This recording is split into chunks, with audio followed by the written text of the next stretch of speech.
Blessed day, children of God. Atay maayong balita karon for today, since our Bible verse, a certain verse nga mawala ang atong mga wrong emotions, mawala ang atong kahadlok, mawala atong guilt, mawala atong kanang feeling of shame. Why?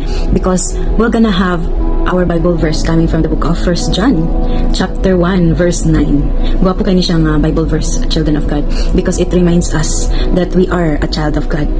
Kita mga anak sa Diyos. Huwag maskin na kita makasala, iya kitang pasiluon. But dili lang kana, if we repent, if we ask forgiveness and repent from our sins, God will give us a chance and we will be forgiven. Hallelujah. So before we begin, let's receive our Lord Jesus Christ today, children of God. You can repeat after me.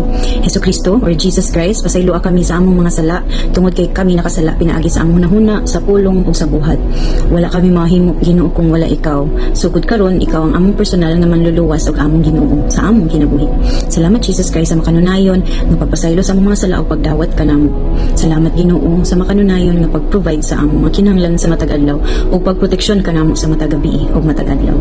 We love you Jesus and thank you so much. Now, children of God, sin, as we know, ang sala maoy isa ka rason nga makaseparate ka nato sa atong relasyon sa Ginoo.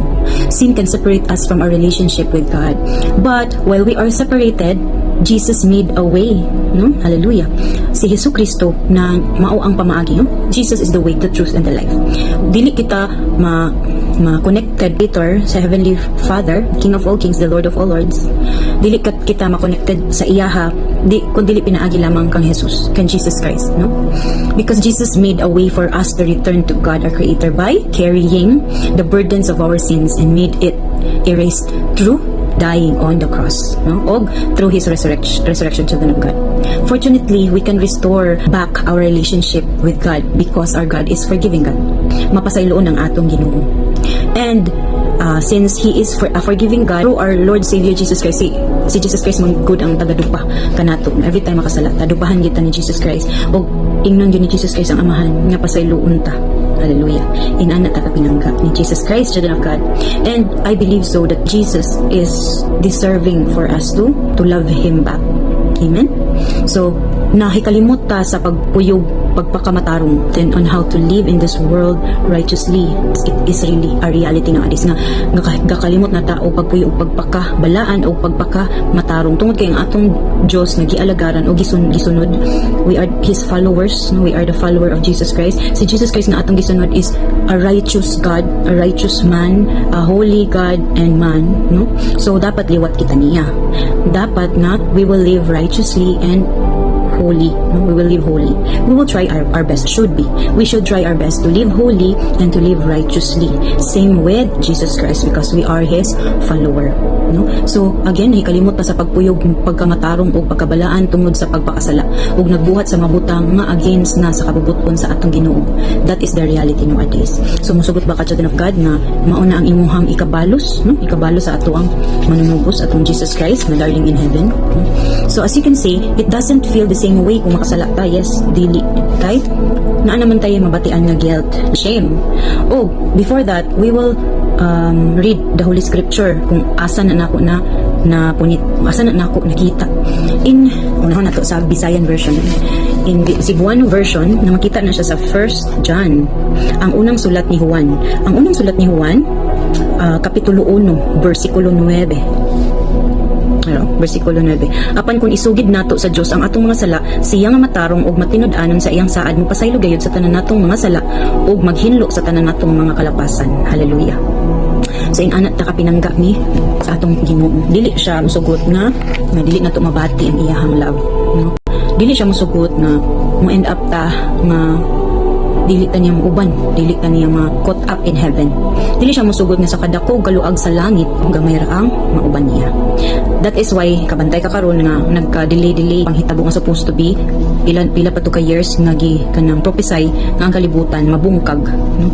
But gina-delay sa Ginoo because there's still a lot of child of God nga wala pa nagmatinud-anon ug balik kaniya.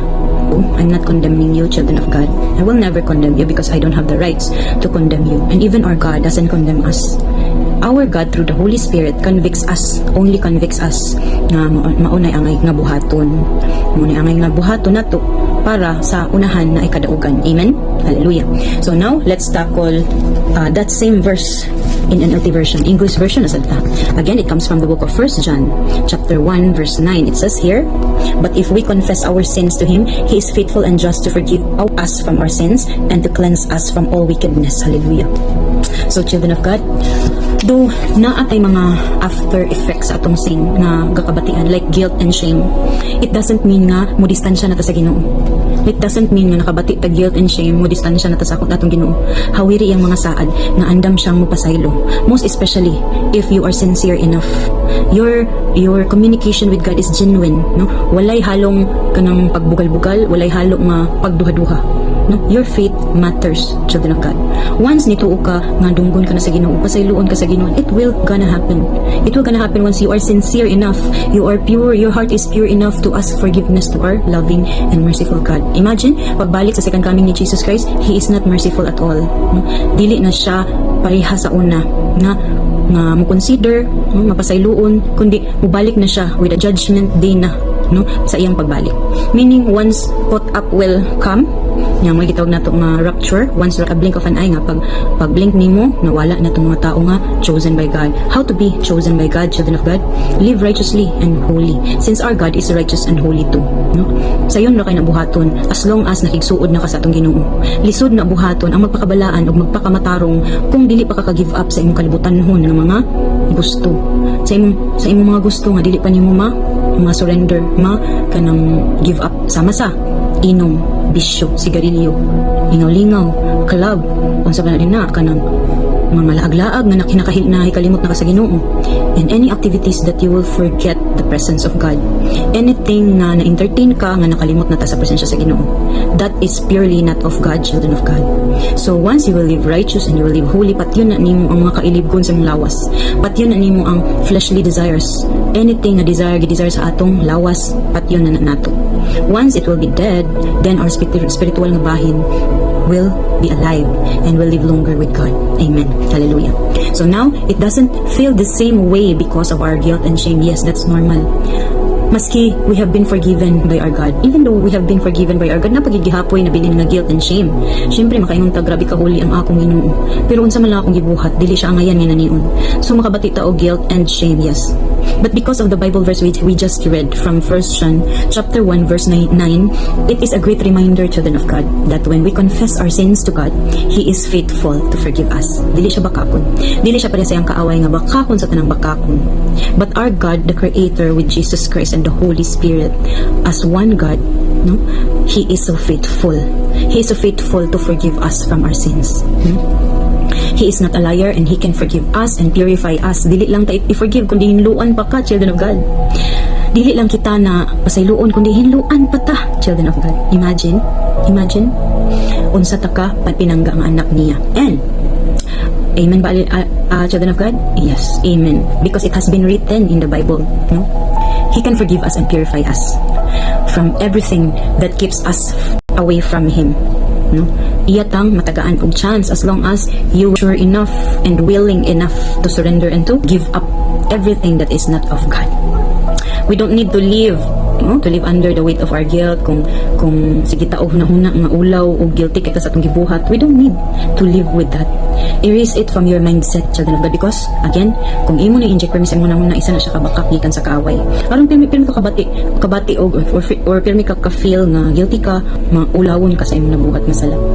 Madako mo magamay nga sala as long as you are asking forgiveness from our loving God and repent na di nga na nimo buhaton og usab, and magkinabuhi kang matarong na sugod ana ang mga panahon na nagpromise na ka sa Ginoo na di na nimo usabon. Then do it, live with it. Puy-an nimo ang imong istorya, puy-an nimo ang pulong sa Ginoo na imuhang na-encounter. Dili lang kay magbasa ta and then ipalabay lang, kundi puy-an na nato sa atong adlaw-adlaw nga pagpanginabuhi. Okay? So we don't need to live under the weight of our guilt. We have been freed in Christ. We should thank Him that we are His children, no? So sa pagpakamatay pa lang ni Jesucristo sa krus, iyan na nang gi-erase ang atong mga sala. Sa iya pa lang pagsakripisyo, sa pagpasan niya sa krus, sa iya pa lang pagantos, aron lang kita ma-save, maluwas. O pagkamatay niya sa krus, iyan na nang gi-erase, children of God. Imagine how great is our God, no? And ang iya pag yung gugma ka nato dili matungkad, walay nakalabaw pa, wala pa'y miski isa ka tao na nakabuhat sa sama sa nabuhat ni Jesus Christ. Hallelujah, thank you Jesus. Now, we have to thank Jesus Christ for His sacrifices. And also, we have to thank God for giving us the chance through Jesus Christ that we are forgiven. And we are His children. We have been free. No? We have been free and we have been cleansed and purified from our past mistakes. We should give thanks to God for that. Amen? And free from guilt of the past. No? We have to thank God because He let us be free from our guilt and our sins from the past. Ask Him to strengthen you. Ask Him always, children of God, to strengthen each one of us, ourselves, our families, our loved ones, our relatives, our friends, no, to strengthen us as we walk in that truth. Muna ka matuoran, children of God. Everything that is written in the Holy Scripture is true. It's real. The truth. And Jesus Christ is walking in here because Jesus Christ is the way, the truth, and the life. I think that's all for today. Children of God, be blessed. Keep reminding yourself that God is waiting for you to ask Him forgiveness from your sins, from all your sins, and for you to be given a time to repent and never do those things that is not of God again and again. Be blessed, children of God, and bring Jesus Christ with you.